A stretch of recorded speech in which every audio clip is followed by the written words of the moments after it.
A Studio Magic. Bye. Bye. Not that one.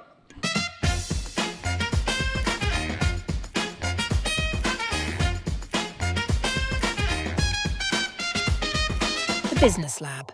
Welcome to another episode of Dewi Voices, a segment of the Business Lab. This episode is brought to you by our kind sponsors, ID Entity. Yes. Craft by 3, and the Studio Magic of StudioFive Corp. StudioFive Corp. We have with us in the studio today Ms. Norhayati Mohammad Ali. She is the founder and a director of NurtuRise. I think, Yati, you've had 25 years of experience in the market. Yeah, you've done, I think, data analytics. You've done, I think, business development, and you're also a certified trainer. As far as I know. So NurtuRise started 2019, and it's an outsourced marketing company. Yes. Tell us a bit more. Why did you start it? What was your inspiration, and what is it about? Okay, thank you for having me today. First of all, I just want to say how NurtuRise started. We started in 2019, but prior to that, my first company was a social data analytics company. It's called Insightful Analytics. So that was my first company, and that was the first time I actually penetrated into Indonesia market. So from that experience in Indonesia and also in Singapore, that drives me to actually started NurtuRise in 2019 when I came back from Jakarta. So I was in Jakarta for 6 months in 2018 to penetrate the market for social data analytics. And social data analytics at that time we do with social media listening. So we do a lot of social media monitoring, and then we monitor what do people say on the social media, and then it's part of marketing actually. So it's part of marketing research and part of marketing, part of PR. So we help companies back then to listen to what people say about their brands, about their products, about their services, and then we do sentiment analysis. So our target market at that point of time were the government agencies, were MNCs, telecommunications, and the stat bots for Indonesia and also for Singapore. But for Singapore, we started with small companies, but for Indonesia, we did that. So when I was in Jakarta for 2018 to penetrate into the market, that's when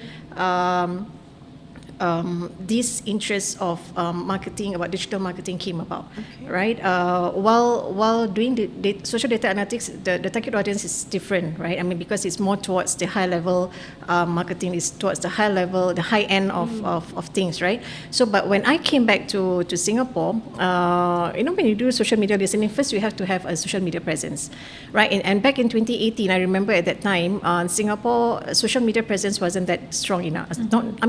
We are already there. We were already there, but people are still hesitant about marketing on social media. So they were saying like, why should I go on social media? I'm actually very comfortable on doing offline, on traditional marketing, but why social media? And there were a lot of skeptical things. They weren't ready to put a lot of resources into social media yet. Maybe 10%, 20%. About 20 to 30% back then. Yeah. So when I came back, and then when they know what I did in Indonesia, so they said, how can we have that social listening services while we don't have social media presence? So then I said, okay, then let me help you to do the social media presence. So that's how it started, that services. And then but I do not just want to stick to social media marketing. So because marketing is very broad, and marketing, it has to be offline and it has to be online. So, and because of my background in marketing, then I tell them that you should actually do more than social media. So that's when I offer the services of outsourced marketing, because that's when I found out that businesses in Singapore at that point of time, they don't have any marketing department of their own, and they don't have any marketing person. They don't have a dedicated person to do marketing for their businesses. So that's when I offer these services. So we started small. I was a one-man show. It was a sole proprietorship then. So I started off as a proprietorship. So NurtuRise wasn't a private limited then. It was just NurtuRise. But with the tagline, we nurture businesses for growth. This has been going on since 2019 when I first started. So that's how, So that's how it was mooted. Yeah. Maybe I just want to correct you a little bit. You were a one-woman show. Yeah. So now, how many women do you have in your team? I have 1, 2, 3, 4. 4 women and 1 man. There's always that one thought. I want to neutralize things. Do not want to be too... But okay, maybe we can just backtrack a little bit into what you do, and perhaps to explain maybe a little bit simpler in a layman's term, just for the sake of understanding. For example, I run a business, I bake. So how would you think you can like help me? I have social media, I have IG, I have Facebook, but why do you think like businesses like myself will need you and your services? Yeah. Right. Okay, so Firstly, is that your target audience? Yes. So basically, our target audience are the mid-low businesses, small businesses, right? So we don't go for mid-high, Right. right? So that's what we want to do. We want to help small businesses, and in fact, the micro businesses also to somewhat to raise up the social media presence. All right, in terms of one thing is, we as business owners, we don't have much time, all right? Because we are into the processes, we are into the sales, we are into looking over, a few matters, a lot of matters and all that, running the business itself. So there must be someone who needs to take care of your marketing, and there must be someone who needs to take care of your sales, for example, right? So for us, we want to come into the marketing portion. So that's why we want to that's what we want to help the small businesses here. Let us help with your marketing, be it with social media, be it offline, right? So if let's say you need to order some things, let us do the sourcing for you, and then we do the ordering for you. So that's what I'm actually offering to my current clients right now for outsourced marketing services. For social media, we help you plan and manage your social media presence. So for example, you do your posters, but we feel that there can be some improvements to it. Probably do a social media calendar, because social media is not just posting, ad hocly and all that. You have to plan exactly. Right. But again, nowadays the trend has changed. For you to be really, plan out everything is also, you don't want to be seen like a robot. Right, so you have to also blend in character, correct. personality. So you have to mix both. So it's a matter of how you do that. So we will guide them towards that. So do a strategy to it, and then do a content calendar plan, a rough calendar plan, probably like 2 weeks, because if you do in a month, anything can happen within a month, and it will change, right? So within a span of 2 weeks or so, everything can change. So probably you feel that you may need to do a promotion immediately. Then that 2 weeks content calendar may change. That 1 month content calendar may change. So at least 2 weeks per content calendar. At least we have an idea of what you want to post, and then you can actually plan your promotional and your marketing activities better in that way. So that's how. So we will help out with the graphics, with the posters, with the concept. Again, some clients also would like to have their IG look beautiful, with all the grids, the same color tone. But some clients do not want that. So we also have to advise them what is best and what is not, and but at the end of the day, we still follow what the client wants. Based on our experience, we still respect, because it's their business. So they have the right idea, and the right direction of where do they want to actually have their business to? The direction of their business. What do they want to do with their business? So while we give some of our inputs, but at the end of the day, it's their decision. So that's how we actually help small businesses. So maybe in terms of photography and all that, we give them, maybe you can improve on this. You can, plan out the concept for them. So just to take away that marketing part from them, so that they can better focus on other things, running their business. Okay, thank you so much for explaining as simple as ABC on what you do.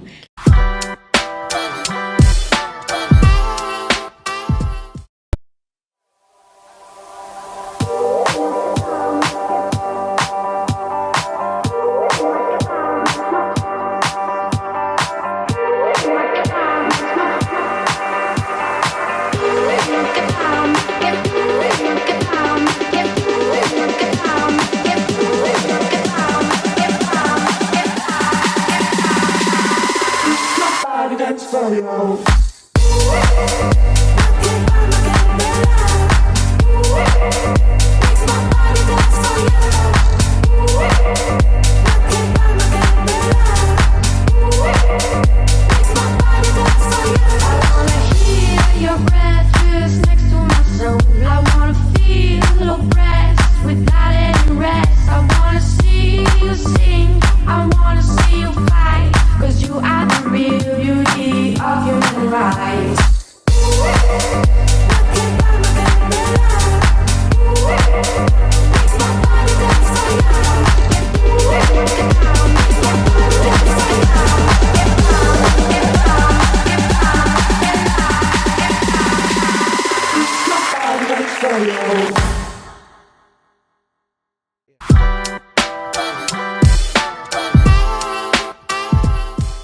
And moving on, after establishing yourself here, NurtuRise has already expanded into Indonesia.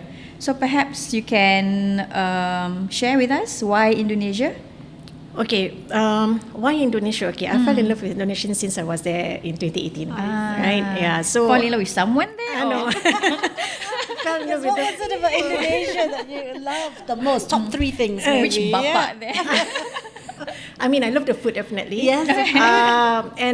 I just love. Okay, whenever I'm in Indonesia, right, I just don't feel stress. I mean, I can feel better. I mean, I feel that I'm myself. I am myself. So there's no one to rush you. In fact, when you're in Singapore, everything is very rushing, very tip top, and then everything is very fast moving and all that. Even though this is laid back there, but work still gets done. And you just do things, and people are friendly over there. I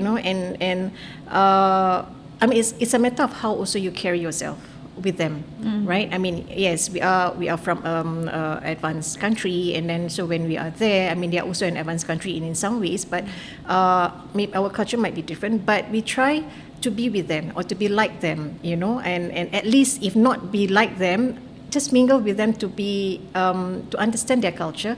So when I have a lot of friends over there, so when I have coffee with them, and then we go for movies, we go for events together and all that. So that's how I grow to love Indonesians and how they treat you, the warm, friendly. They're always warm in welcoming you. So the hospitality is. We need to learn from the hospitality. Yes. The hospitality is just superb. I mean, that's the first thing that actually attracted me, the hospitality. So when I was there, my friend, our friends like. Even though we don't have an agenda, they still want to meet me for coffee. Come, let's meet for coffee. We have not been. We need to catch up, but we don't talk about business. We don't talk about work, but we just talk about ourselves, and we talk about what Singapore is right now, what Indonesian is right now. Anything under the sky, but not business. It's not always talk shop. Yeah. In No, it's Indonesia. not. So that's what attracted me. So then in 2018 when I was there, so I look at the culture. And of course, as we know, I think everybody knows that Indonesia is a very big potential market over there. There's a lot of opportunities over there. You just have to be there. You just stay there for at least 2 months or 3 months, and you can find lots of opportunities over there. So that's how I found my opportunities. So when I get to meet people, I mean, we went to events and all that, so I met people of a certain level. Then I also went to the village. I purposely went to the village. I went to my friend's village, and I just stayed there, and I just want to see how the people in the village works. Their creative industries. I went to the small businesses exhibitions and all that. I just see what products do they produce, how do they do it. Do they do alone? Do they have a team? So all those things, and I support their products, and I will always buy things from them. Whatever that they exhibit, I will buy. From handbags, from scarves, from food, from shoes, I will buy. So just has to show support and also to appreciate that they are really creative people. So that's the thing about that attracts me. Another thing, the second point is their creativity, and they're very hardworking. Hardworking because they don't really depend on any other people, but they themselves, right? So they work for it. They take orders just to meet ends meet. So that really made me fall in love with them, and I just love Indonesian people, and I think this is what I want to be with, the people that I want to be with. Okay, so from the initial falling in love with the people and culture, you decided to turn it into a business advantage for you. I would not say a business advantage, but something that I can help and that I can support them with. That's why I do not see it like it's a business opportunity, but it's something. It's with niat lah. It's just with niat, your intention. Because of the way I see how they build themselves up, right, from their creativities and all that the more that I want to actually be with around them and support them. Yeah. So, and marketing is the one that I have, the skills that I have. So That's the one I'm supporting them. And in fact, in businesses, so I do help some of their products to be marketed out of where they are, even within Indonesia. Indonesia is very big, right? So for example, if they are already in Jakarta, so probably they have not reached the Medan market, they have not reached the Jogja market. So I will help them to penetrate into this market or outside of Indonesia totally. Yeah. Having said that, then what would you think like were the initial challenges that you faced? Okay, the initial challenges that I faced was to really understand their culture, right? Being a Singaporean, we are always straightforward. We're a straightforward person. We are a straight to the point person. Whenever we meet for business, we know that we have to talk about business, right? Right. But not them. So I tried a few times doing that, and I lost them. So that's when I tried to probably then my friend was like telling me, Yati, you shouldn't talk about business on the first visit. I mean on the first meeting. So whenever if they ask if they ask you out for coffee, so just chat. Silaturahmi. Right. So it's more of bonding and networking, of building that rapport first, friendship first, Business then based business. on a relationship. Yes, as opposed to business just based on relationship. dollars Yes. and cents. Yeah. Correct. So that is them. So, but for me at that time, for us, I mean, we're Singaporean, like typical Singaporean. We want like You're in a hurry. hurry! I have a project for you. Okay, how much do you want to be my partner? No, that kind of thing. But no, it's not. It doesn't work. Right. So I lost them. So that's how I learned. It took me a while for me to really understand what do they want, and especially because we are women, and most of them that I met are men. So I really have to read between their body languages whether they are really genuinely wanted to be do business with me or otherwise. How do you protect yourself then, being a foreign woman? Garang ah. Garang. Yati garang, I cannot see. I cannot imagine. Yeah, probably for those who have who are already near me right now, they can see the other side lah. You have not seen yet lah. Yeah, I've not. Yeah. I mean, it's not garang tau. It's you have to show your confidence lah. I Right. think you have to tell them that, look, I'm not the type of person that you are thinking of. You know, I do receive a lot of Advances. yeah, Wow. yeah, but I have to tell them straight that I'm here. I'm not interested in relationships. I just tell them straight that. And I mean, I cannot lie that I'm married lah, because I'm not married, right? So and right now, so nak bohong pun bohong berpada lah, you know, that kind of thing, you know. So I just told them that I'm not interested in building relationship. I mean, as in any special That kind, relationships. So let's just be professional over here, and also because of my body language, so they know that. Yeah, I think that's one thing that you I only took up mean along the way business. lah. Yeah, that's Okay. right. Yeah, not really tell them that, hey, you please behave, you know, that kind of thing. No, it's not. Yes, because the culture also requires some sort of beralas. Like there's a certain, Yes. this multi-layered ways. Correct. So I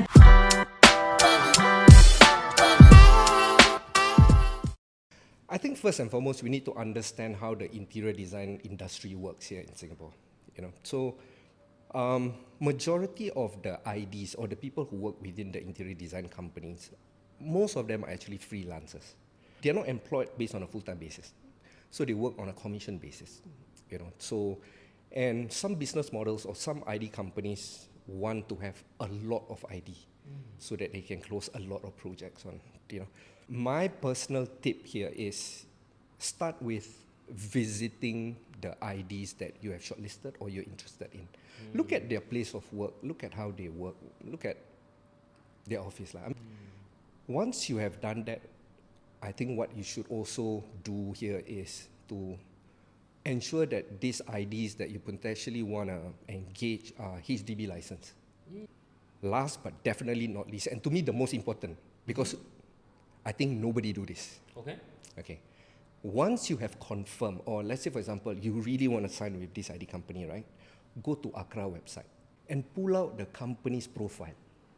Firstly, you know who are the directors, you know where is their office, you know when they were incorporated. Most importantly, you know how much they actually put in as the initial investment or the capital. So in the context of my industry, right, the ID industry, right, I always advise my clients, don't look for cheap, look for value. Okay, because cheap don't guarantee you that you're gonna get what you want. Okay, because in order to be cheap, there are corners that I need to cut. But instead, look for value. And when I talk of value here, it's not just what I use to build your home, how I communicate with you, how prompt am I, you know, how I can advise you. You know, these are all the value I add. You know, so like for us, because I maintain a very small team, right? So we only manage between 2 or 3 projects a month. We don't do a lot of projects. Okay. So this way, my people are better at managing that project. We are at site more frequent. We are constantly there to check if there are mistakes being made. You know, and our communication with the owners are more frequent, more kira macam more in depth lah. We are able to correct.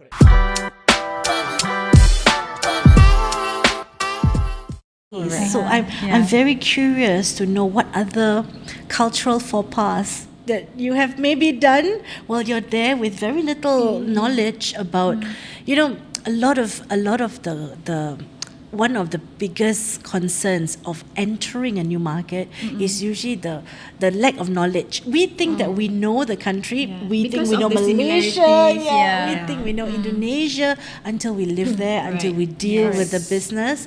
Tell us, was there things that you regretted doing, or in hindsight, you could have done better, lost your first few deals you were sharing with us? That could be something the listeners could, you know, bring back with them and avoid. The things for us, that's just the thing that I mentioned just now, is not to talk about business the first time. Show you're genuine, that you are genuine in making friends with them, as in building the relationship first. Understand. How long is a relationship? You think like 3 meetings and then the fourth one you can... about 3 or 4 meetings. Okay, that's a good gauge. How long does each meeting last? Like 1 hour? 2 hours. Oh, 2 hours of coffee. And bakso maybe. and they're very open with their personal...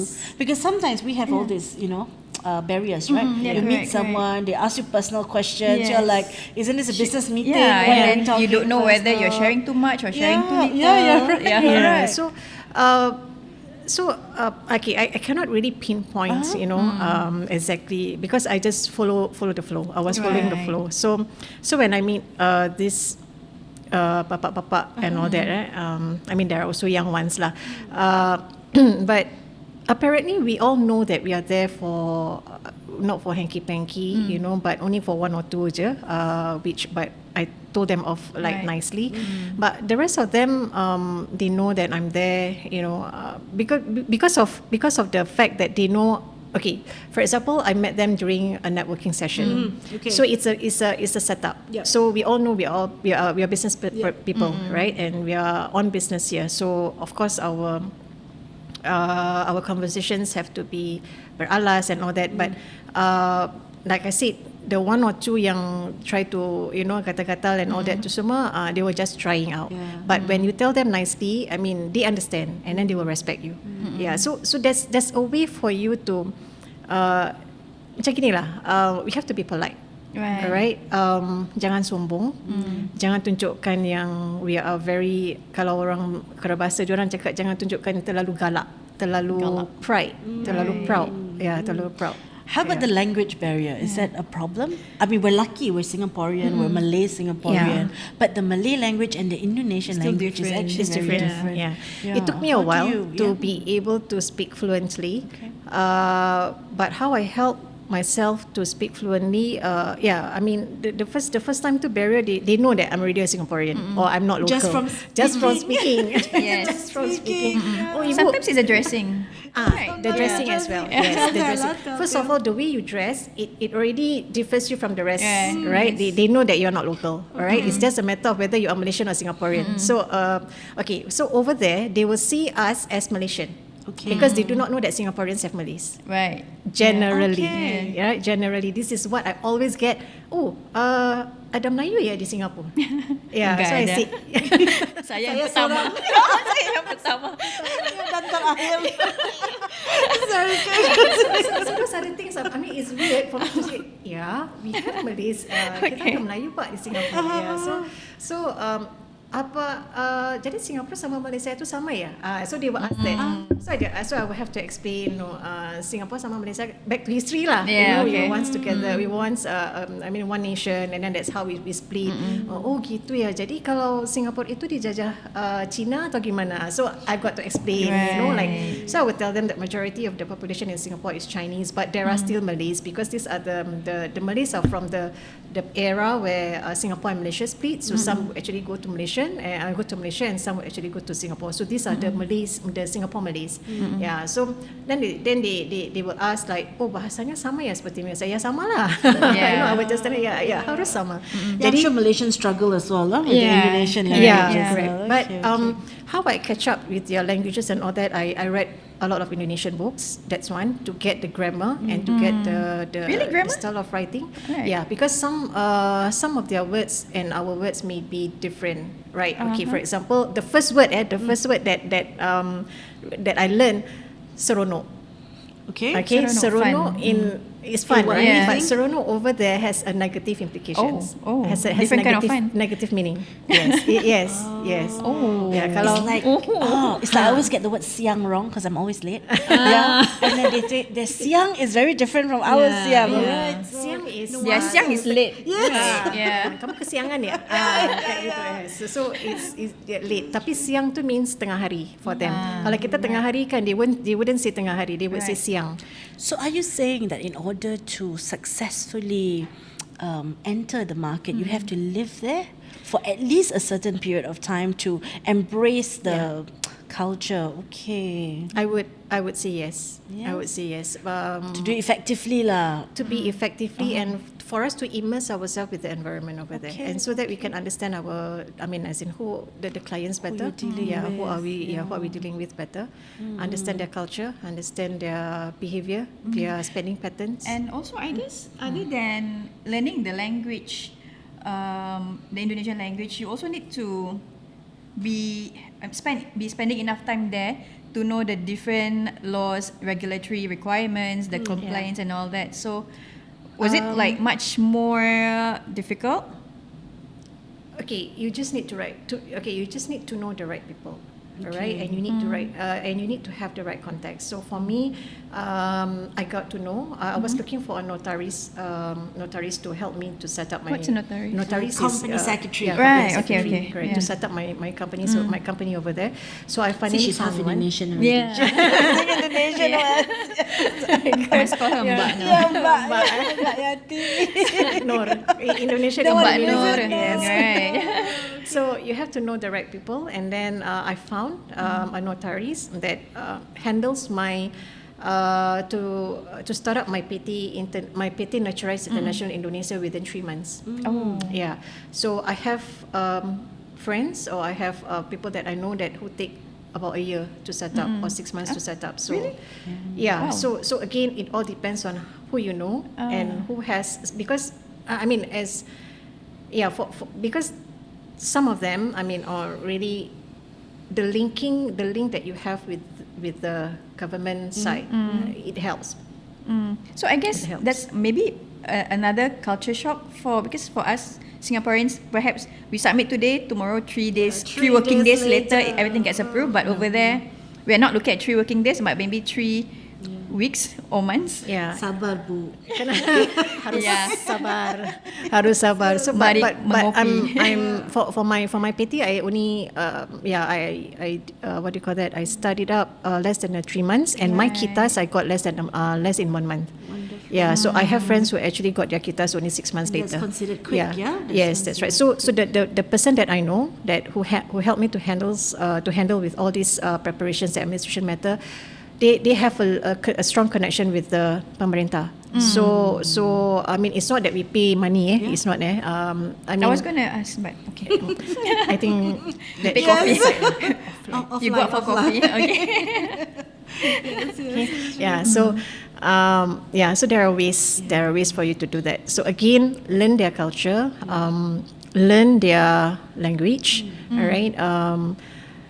In fact, for me, I also watch sinetron. I forced myself to watch the Indonesian sinetron to just catch their slang and all that. Slang. Yeah, that's right. Right. So Intonasi, the tone, the tone, you know, how do you use these words and all Right. that, so that they know that we are not trying, but that kita we berusaha lah untuk bersama dengan orang, that we want to be in their country, right? So we have to help ourselves to be with them, to understand their culture. Hayati, I think the beauty about Indonesia is that the entrepreneurship culture is so vibrant. Absolutely vibrant.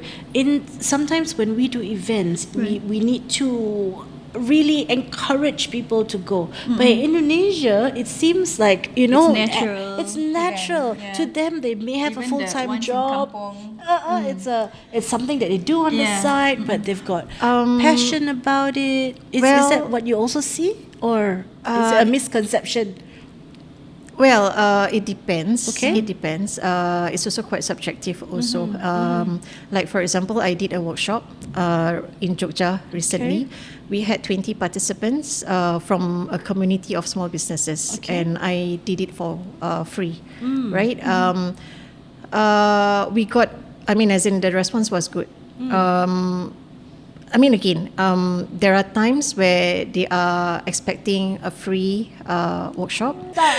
So there are times that they are willing to pay, right? So if Jakarta, payment is not so much of an Problematic issue. because it's a city. It's a city, right? But if you go like Medan, Jogja, and other parts of Indonesia, also certain, Suburbs. this kind of Affordability becomes yeah, a concern. correct. They would appreciate, but it's not that they do not want to pay you. But so for as an appetizer, we will give them a free workshop, for example.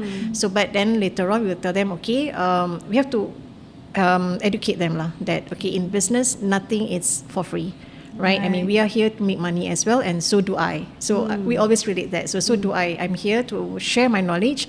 So this So is that we what both I can do. grow together. Yes, correct. So we did that, and in return we got a few clients on board and to take our services. We give that workshop for free for the first workshop for free. Then after that we got the clients on board. That's your hook lah. You Yeah. need to give So them that's something that's first the hook. for Yeah. them to see value, right? Yeah, correct. But it's as in the amount, it is subjective on how much you can charge. It depends on what type of workshops are you running, what type of programs are you running to your target audience and all that. Of course, if the target audience is high level, then of course, they would be able to pay. Yeah, but for my business, because our target audience is the mid-low, so we have to play around with that. Yeah. Okay. As an outsourced marketing agency, I can call it an outsourced marketing Firm lah. Firm. Okay, firm. Sometimes businesses feel like as owners, they know their product best, right?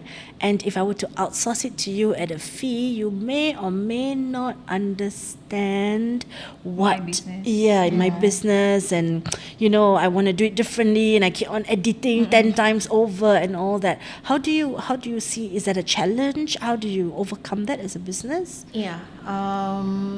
Every clients have their own characters lah, right? And it's not easy to please everyone. So we tell them. We have clients also who doesn't pay us. It's not that they don't trust our work, but it's a matter of they just want to trial. Right. Yeah, they just want to have they just want to try our services. So, but they didn't tell us. So, but for me, it's okay, it's alright. Yeah, until they see our work continue. Our other works and all that, then they will come back to us. So that's my motto. So I would tell my team that don't be discouraged. There are many people like this. We meet a lot of people. We meet a lot of characters out there. So we can't please everyone. So what we have to do is the most important thing is that we have to be very confident of ourselves, yakin, alright, that whatever that we are giving to them is based on our expertise and what we know in the market, alright, and not to say that we are 100% correct. Right. That's why we always have a meeting with all our clients on a weekly basis to also get their progress, to also know what what do they feel about us. Okay. So I just came back from Medan. That one is a meeting with the client because every client has a teething problem. So I will have to come down, and then together with the whole team was there. The whole team was there. So we want to tell them that, look, we are here to help you. So tell us what is it exactly that you want, so that we can drive it together. You know, as a collective. So, so they took our suggestions. So sometimes face-to-face meeting is always better, rather than Zoom, rather than phone, rather than WhatsApp, right? So, for clients in Indonesia, they always love WhatsApp group. All right, so all discussions are there. But once in a while, we have to come down and tell them, and we show them that now, look, the whole team is here now. So come, let's discuss. Let's put everything on the table. So we are always transparent, and there's nothing for us to hide. We are here. We are still learning also, because there are some things. I mean, that's what I told to my team. Jangan sombong. Yeah, knowledge is always forever. I mean, it's forever learning. All right. So we learn from the client, or the client learns from us. It's a two-way thing. It cannot be just a one-way. Yeah. So that's how we actually create the synergy. Yeah. Ya, terima kasih ya Mbak Nur kerana bersama kita pada hari ini. Talking about flying your whole team there. We'll talk about future, and does it affect your bottom line? The fact that you are in a different country. I assume your base started in Singapore. You grew a base, and then now you have to continuously go back and forth while you develop your team over there. How does it affect we talk about passion and profit, and then we also talk about bottom line. How does it affect it? I mean, is it an X amount of investment that you need to do over X period of years? Is there a target you have in mind? Do you see a bright future? That's the last question from us today. And do you recommend other people going into Indonesia after the lessons that you have gone through as well? I mean, investments, definitely. Definitely there are investments in it lah. So it's a matter of how you manage that investment. I don't take any loans at the moment. So it's all from my savings, and also from whatever that we got from the clients. Because do you have local partners too? Is there any investment we have there? local partners. Yes, we have local partners. I mean, partners as in that we work together in terms of services, not really like invest in my company. So I'm a sole. So now NurtuRise Pte Ltd I'm the sole director. In fact, for my company in Indonesia, NurtuRise Pte Ltd is one of the shareholders, and I am the shareholder too. So we don't have any local partners over there. So how we do is now I don't charge very high for our services, for our marketing services. Like that's I said, in bold and like different font altogether. Don't charge we very don't. high. We don't charge that very high. Yes, Hint. but how I got that covered is from other projects. Yeah. So your other projects are actually sustaining your micro business support. Yeah. Is that a long-term strategy? Is that it is a long-term strategy. Okay, Yes. okay, because eventually volume game kicks Correct. in, is it? Because I cannot just depend on this business alone to be able to pay my rent, my 3 offices in Jakarta and also in Singapore, and then my staff, their allowances and everything, their travelling, their insurance. So sounds like a lot of money. yeah, so I do have other projects that can help me cover, so that I can contribute this portion. Yeah. So I earn from here, and this is where I give away. I mean, I give away lah. Okay, Yeah, it sounds like a bit of a passion project there. Yeah. So once again, thank you Yati for sharing your valuable insights and your experiences also over here and also Indonesia. So hopefully we'll be seeing NurtuRise in Malaysia, Brunei one day, hopefully. Yes. Hopefully. Yeah. Hopefully. Thank you. You wanna do the closing or? Please. Thank you, Gayati. We would like to thank our sponsors for making this episode possible. Don't forget to follow us don't on forget our to follow us. socials. That's right. Where are we on? Facebook, Instagram, TikTok, any else? LinkedIn. Yeah. SMCCI is on all of those.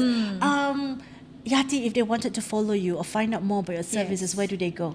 Okay, they can go to our Facebook, NurtuRise. All right, go to our Facebook. NurtuRise, Nurture, NurtuRise.